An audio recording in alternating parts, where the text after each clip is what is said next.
श्री परमात्मने नमः।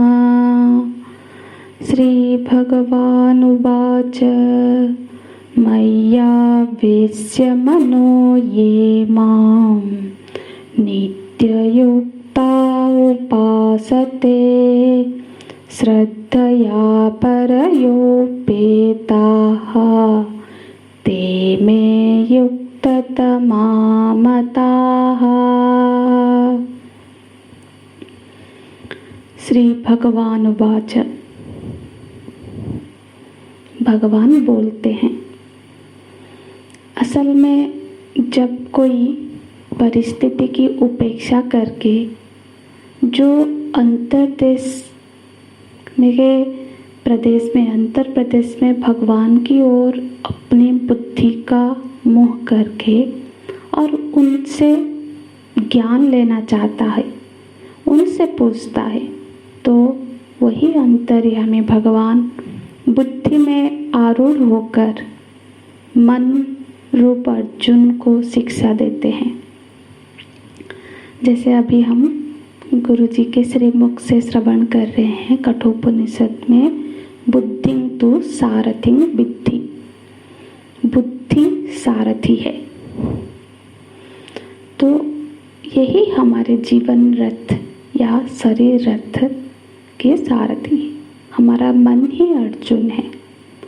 हमारे बुद्धि में ही भगवान बैठे हैं, पर हम अपने मन को ऐसा तो बनाए कि यह जो विषयों का और इंद्रियों का द्वंद्व चल रहा है, इससे ऊपर उठ के और अंतर्यामी की ओर देखे तो सही, फिर भगवान बोलेंगे।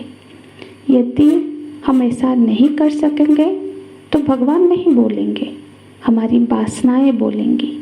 और यदि हम अपने को अर्जुन जैसा बना सकेंगे तो हमारी वासनाएं नहीं बनेगी, हम भगवान बोलेंगे। असल में परिस्थिति से ऊपर उठे बिना परमात्मा विषयक जिज्ञासा तत्संबंधी समाधान हो नहीं सकता। अर्जुन जी परिस्थिति से ऊपर उठकर यह प्रश्न कर रहे हैं, परिस्थिति तो कैसी है? थोड़ा कल्पना करें तो कि युद्ध का भूमि है, शत्रु अस्त्र शस्त्र से सज्जित होकर अस्त्र शस्त्र का वर्षा करने के लिए उद्यत खड़े हैं। पर अर्जुन जी का प्रश्न कैसा है? एवं सतत युक्ता ही। तो भगवान उसका कैसे विवरण करते हैं, क्या परिचय देते हैं? तो भगवान बोलते हैं, मयि आवेश्य मनः ये। जिनको अर्जुन ने कहा था एवं सतत युक्ता, तो भगवान बोल रहे हैं जिनका मन मुझ में आविष्ट है। यहाँ पर मयि शब्द का अर्थ भगवान शंकराचार्य जी करते हैं मयि विश्वरूपे परमेश्वर, माने मयि सोपाधिक ईश्वर है। जो भक्त है वो अभी सोपाधिक ईश्वर में आवेश्य माने समाधाय अर्थात भगवान के सगुण रूप में मन को लगाकर माम उपासते। माम माने क्या लिखा है? माम माने सर्व योगेश्वराणाम अधीश्वरम सर्वज्ञम। वो प्रभु की उपासना करता है जो समस्त योगेश्वर के भी ईश्वर है। ध्यान रखना है कि ये ईश्वर शब्द भी संदर्भ सापेक्ष ही होता है।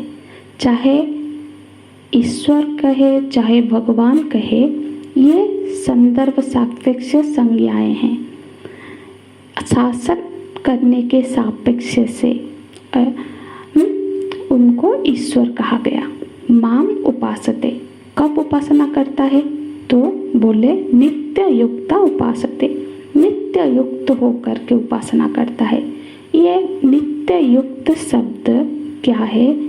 जैसे अर्जुन जी भी बोले हैं सतत युक्त, जिसका कल के कक्षा में हम थोड़ा सा चर्चा कर रहे थे। ये शब्द को हमको थोड़ा सा समझना होगा। जैसे कि कोई बैठकर पूजा करता है, ध्यान करता है, जप करता है, तो जितनी देर तक पूजा किया, ध्यान किया, जप किया, उतनी देर तक उपासना किया उसने। पर ये जो नित्य शब्द, नित्य युक्त कैसे घटेगा? 24 घंटे में कोई आदमी की कितनी सामर्थ्य होती है साधना करने की, किसकी 4 घंटे की, किसकी 5 घंटे की होगी। तो 24 घंटे का उपासना, तो ये घटना नित्य युक्त घटना थोड़ा मुश्किल है। तो ये नित्य युक्त कैसे होगा? जिससे हम कल भी चर्चा कर रहे थे, माता अपने बच्चे से प्रेम करती है। यदि हमने 1 घंटे तक जप किया तो किससे किया? वाणी से किया, माने वृत्ति से किया। और जप साधना वृत्ति सापेक्ष है। 1 घंटे तक यदि मैंने उपासना की तो 1 घंटे तक वृत्ति के सहारे ही मैंने उपासना की। और जब वृत्ति लीन हो गई, जब सुषुप्ति में वृत्ति नहीं रहेगा, तो तब क्या हम उपासना नहीं करेंगे? तब हम उपासक नहीं रहेंगे, तब हम भक्त नहीं रहेंगे। तो जब वृत्ति रहेगी तब भक्त, जब वृत्ति नहीं रहेगी तब भक्त नहीं, ये तो नहीं होगा। तो जैसे माता है, वो काम में व्यस्त हो पर फिर भी वो उसका जो प्रेम है बच्चे के लिए वो सतत बना हुआ है। तो नित्य युक्त, तो ये जो शब्द है ऐसे नित्य, इसको कोई परिभाषा करेंगे तो ऐसा होगा कि जैसे मैं मनुष्य हूँ, ये चित्त में हमारी ये वृत्ति हमेशा बनी हुई रहती है। क्या हम कभी भूल जाते हैं कि मैं मनुष्य हूँ कि नहीं? जैसे कि हम निद्रा में हैं और किसी ने हमको उठा के पूछा जगा के कि क्या तुम मनुष्य हो, तो क्या ऐसा है कि हम सोचेंगे थोड़ा देखना पड़ेगा, कुछ और तो नहीं हो? ऐसा तो नहीं होता है ना। अर्ध निद्रा अवस्था में भी ये जैसे हम जागे तब भी हमको ये पता होता है कि मैं मनुष्य हूँ, ये सतत वृत्ति है।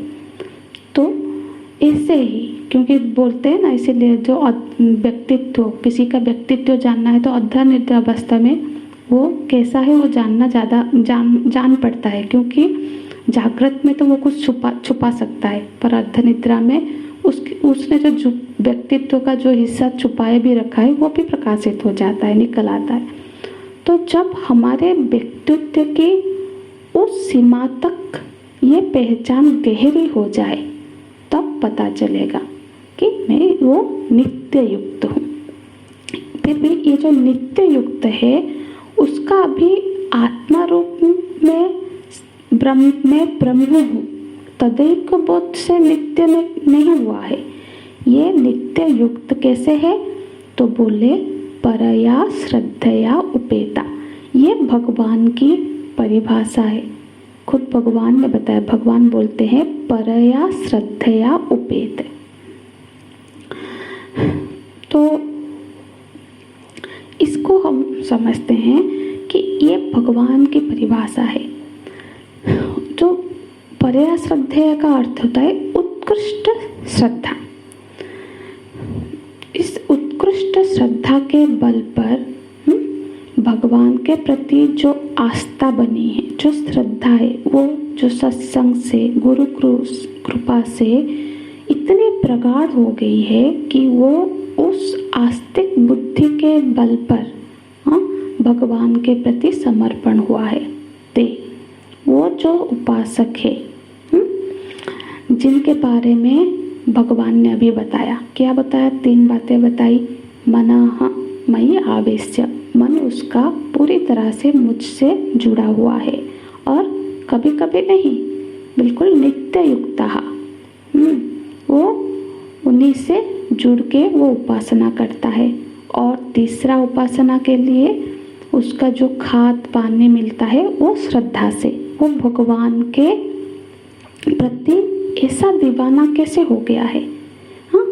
क्योंकि भगवान की उसने महिमा का श्रवण किया, तब उसके मन में जो श्रद्धा बनी वो साधारण श्रद्धा नहीं है, परया श्रद्धया, उत्कृष्ट श्रद्धा के बल पर वो भगवान के प्रति समर्पित हुआ है।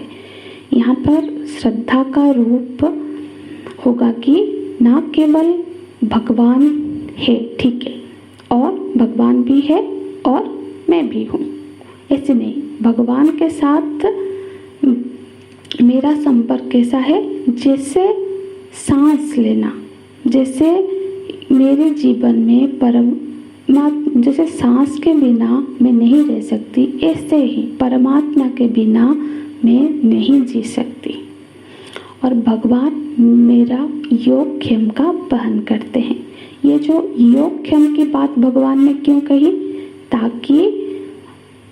ताकि हम अपने योगक्षेम की चिंता किए बगैर निश्चित हो जाए।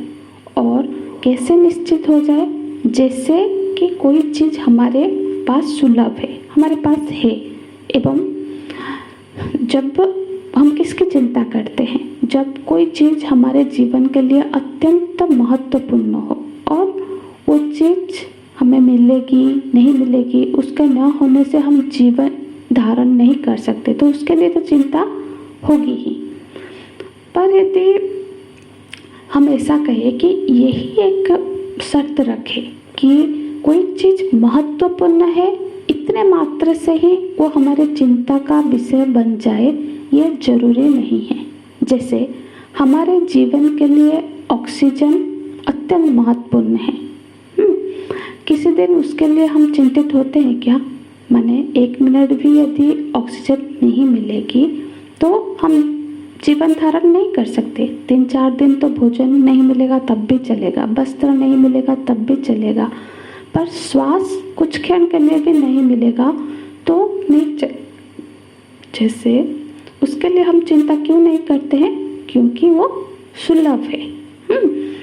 तो जैसे भगवान ने ऑक्सीजन सुलभ किया है, वैसे ही भगवान बोल रहे हैं कि मैं तुम्हारे लिए तुम्हारा योगक्षेम का वहन कर रहा हूँ, इसीलिए वो भी तुम्हारे लिए सुलभ ही है। जैसे भगवान योगक्षेम कैसे वहन करते हैं, इसके दृष्टांत तो हमारे ग्रंथों में भरा है। जैसे महाभारत ग्रंथ, जैसे महाभारत ग्रंथ को ऐसे तो युद्ध से जोड़ दिया है।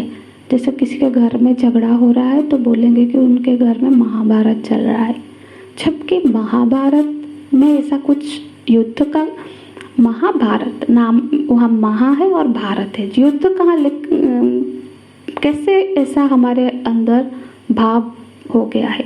जबकि ये जो पूरा ग्रंथ है, ये पूरे ग्रंथ में कैवर्तक केशवः, इससे ही इसकी ही व्याख्या है कि जीवन की हर परिस्थिति में भगवान साथ खड़े हैं।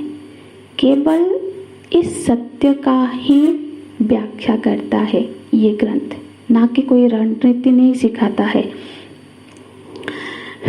तो जैसे कि एक घटना जो शायद हम सब जानते हैं कि जैसे दुर्योधन ने मतलब छल करके कि पांडवों का हानि हो, उनको दुर्वासा ऋषि का क्रोध का सामना करना पड़े, इसीलिए उसने छल पूर्वक दुर्वासा ऋषि को उनके शिष्य सहित पांडवों के पास भेजा, जबकि पांडव उस समय वनवास में रह रहे थे। पांडव के पास एक अक्षय पात्र था, जिससे कि ऐसा उसका मतलब महत्व था कि उसमें से आप जितने लोगों का भी खाना, जितने लोगों का भी भोजन अन्न चाहो वो निकलता जाएगा, पर तब तक जब तक उसको धुल के रख लिया ना जाए, तो उस दिन के लिए फिर वहाँ उसमें से अन्न नहीं निकलेगा। तो ऋषि लोग जाके पहुँचे, जब तब तक तो पांडवों का भोजन वगैरह हो चुका था, और जाके बोले कि हमारे लिए भोजन तैयार करिए, हम अभी स्नान करके आते हैं, हमको भूख लगी है। और फिर पांडव बहुत परेशान हुए कि अब क्या करें, दुर्वासा ऋषि के तो क्रोध से वो परिचित थे। तब भगवान आके वहाँ उपस्थित होते, जबकि उनका कोई वहाँ आने का ऐसा कोई पूर्व निष्पत्ति नहीं था, कोई योजना नहीं था, पर आ जाते हैं और फिर बोलते हैं मुझे भूख लगी है, कुछ भोजन का व्यवस्था करो। तो द्रौपदी बहुत दुखी होके उनकी तरफ देखती है। तो भगवान बोलते हैं कोई बात नहीं, आप अपना वो पात्र तो लाओ, तो देखते हैं कुछ बचा हो। तो जब वो पात्र को देखते हैं तो उसमें एक छोटा सा कण अन्न का बच्चा था।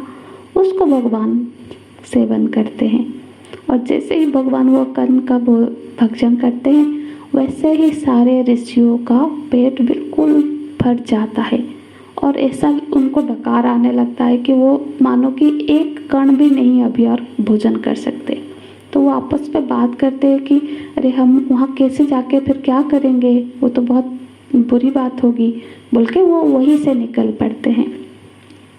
तो इस तरह से हर क्षण हर समय भगवान अपने भक्तों का हर मुश्किल से उनका योगक्षम वहन करते हैं, हर मुश्किल से उनकी रक्षा करते हैं। ये कोई लॉजिक ढूंढने की बात नहीं है, भक्ति लॉजिक की नहीं भावनाओं की बात होती है। तो भगवान बोलते हैं श्रद्धया परया उपेत। तो ऐसे जो भक्त है उनके बारे में भगवान कहते हैं मैं मताहा ते में मताहा, मेरे मत में वो युक्ततम है। भगवान बोलते हैं वो जो मुझसे जुड़े हुए हैं वो युक्ततम है।